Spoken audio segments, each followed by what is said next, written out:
په روایت کې راځي نبی علیه الصلاۃ والسلام مبارک فرمایي که یو څوک ښه اودس وکړي او بیا راولاړ شي ښه لمونځ په ښه طریقه سره وکړي په خپل وخت کې ادا کړي د هغه رکوع او سجدې او د هغه قومه او جلسه دا په اطمینان سره وکړي د سنت طریقې مطابق یې وکړي نو دغه لمونځ بیا د یو نور په شکل کې سي او اسمانو ته پورته سي او که څوک اودس سم نه وکړي لمونځ در وخت غواړي بې وختې وکړي او لمونځ چې دی دا په تلوار سره وکړي په لمانځه کې د تعدیل و ارکانو خیال نه وساتي د واجباتو خیال نه وساتي چې لمونځ وکړي دغه لمونځ د لمانځه بعده د تورې کپړې په شکل کې سره وپیچل سي او د پر مخ باندې وول سي او دا لمونځ دته دا به دعا ورکوي چې الله پاک دې تا هم دی برباد کړي لکه زه چې دې ضایع کړم وګوره دا ډېر سخت وعید راغلی دی موږ ته پکار دی چې لمونځ کوو د تعدیل و ارکان ډېر خیال وساتو په دا څلورو شیانو کې ډېرې کوتاهیانې راځي په رکوع کې په سجده کې په قومه کې او په جلسه کې په بل روایت کې راځي نبی علیه الصلاۃ والسلام مبارک په مسجد نبوي شریف کې تشریف فرماو ناستو یو صحابي رالی خالد ابن رافع نوم دی دا صحابي بدر صحابي دی بیا شهید سو په جنگ بدر کې د بدر صحابه ډېره غټه مرتبه او ډېر غټ شان دی دا صحابي رالی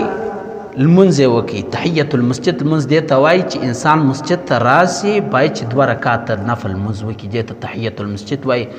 تحیت المسجد د دې ډېر فضایل په احادیثو کې راغلي دي یوه طریقه زه ته درښیم هغه ډېر اسانه ده په حدیث شریف کې د تحیت المسجد د 2 رکعاتو نفلو ډېر بې شمارې فایدې راغلي دي او د تحیت الوضوء هم ډېر بې شمارې فواید راغلي دي نو انسان چې مسجد ته راسي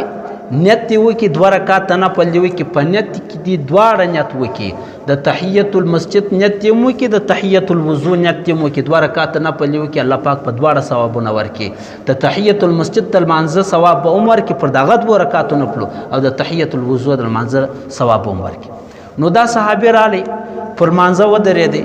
لمونځ یې وکړي بیا رالی نبی علیه الصلاۃ والسلام مبارک ته سلام ویلی او د نبی علیه الصلاۃ والسلام مبارک سره کښېنستی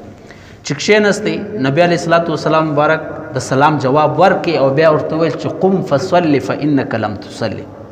ولاړ سه لمونځ وکړه تا لمونځ نه دی کړی دا صحابي مبارک بیا ولاړ سو بیا 2 رکعاته لمونځ وکړي بیا رالی نبی علیه الصلاۃ والسلام مبارک ته سلام وکړي نبی علیه الصلاۃ والسلام مبارک د سلام جواب ورکړي بیا ورته ویل چې قم فصلی فانک لم تصلی ولاړ سه لمونځ وکړه تا لمونځ نه دی کړی بیا دا صحابي ولاړ لمونځ یې وکړي 3 رقمه چې 3 وارې چې دا رقم وسو 4م وار بیا دا صحابي مبارک ورته وفرمایل چې یا رسول الله ته ماته راوښیې زه په کومه طریقه سره لمونځ وکړم چې زما لمونځ صحیح سي نبی علیه الصلاۃ والسلام مبارک ورته وفرمایل چې ته کله په لمانځه ودرېږې تکبیر تحریمه الله اکبر وکړې ښه په اطمینان سره قرت ووایه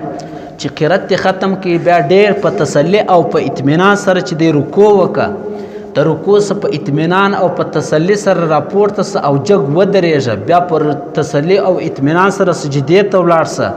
دواړې سجدې ښه په اطمینان او په تسلي سره ادا که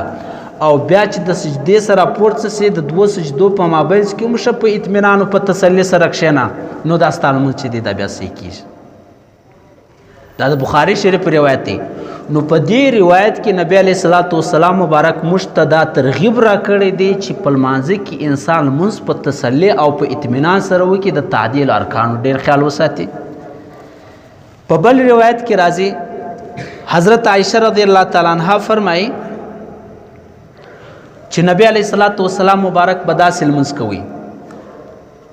لمونځ به په تکبیر سره شروع کوي په الله اکبر او په الحمدلله سره به شروع کوي او رکوع به کوله په تسلی سره او قومه به کول چې د رکوع څخه نبی علیه الصلاۃ والسلام مبارک راپورته سو بیا به سیده ودرېدی در هغه ساعته پورې به سجدې ته نه کړي چې څو پورې به نبی علیه الصلاۃ والسلام مبارک سیده نه ودرېدلی او په رکوع کې نبی علیه الصلاۃ والسلام مبارک نه سر پورته نیوي او نیک ښکته ځړوي درمیانه د ملا سره برابر سر به انسان په رکوع کې د ملا سره برابر کوي نه به دی جګ نیسي او نه به انسان دا سر په رکوع کې ځړوي بلکې د ملا سره به د انسان سر برابر وي او بیا به نبی علیه الصلاۃ والسلام مبارک ډېر په تسلي سره سجدې ته ولاړی،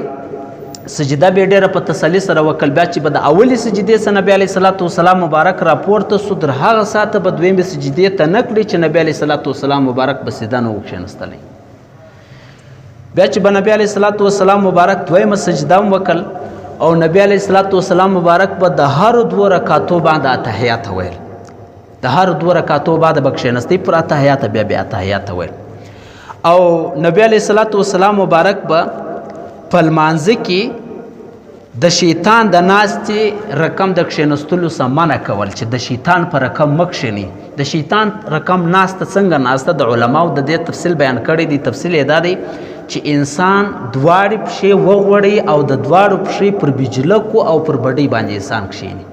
دې د شیطان ناسته وایي. په اتحیات یا په جلسه کې باید چې انسان دا رقم نسي کښېني چې د دواړو پښو پر بجلکو یا پر بډۍ باندې انسان کښېني. او نبی علیه الصلاۃ والسلام مبارک ته دې څه هم منع کول چې نارینه دي په لمانځه کې خپلې څنګلې پر مځکه باندې نه ایږدي. څنګلې پر مځکه ایښول لکه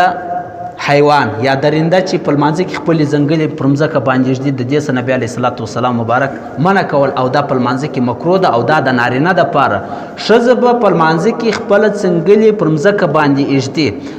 ښځه چې لمونځ کوي چې څونه په ستر کې هغونه الله پاک ثواب ورکوي. ځکه علما کرام فرمایي وایي ښځه چې په سرای کې لمونځ کوي د هغه ښه دی چې په خونه کې وکړي، چې په خونه کې کوي د هغه ښه دی چې د خونې په یو کونج کې لمونځ وکړي. او د ښځې د رکوع او د سجدې طریقه د نر د رکوع د سجدې د طریقې څخه جلا ده. نر به رکوع بالکل سیده کړي، ښځه به لږ چوغېږي. نر به په سجده کې خپل لاسونه د زنګنو څخه د مځکې څخه خپل څنګلې لوړ نیسي او خپل بازوګان یا خپل څنګلې به دا د تشو څخه لرې نیسي او انسان به جګ ولاړي. او ښځه چې دی دا به خپل لاسونه او څنګلې په مځکه پورې مښلي او د خپلو بغلو سره به مښلي چې څنګه په دې کې د ښځې ډېره پرده پوشي راځي. نو نبی علیه الصلاۃ والسلام مبارک د نارینه‌و دپاره دا حکم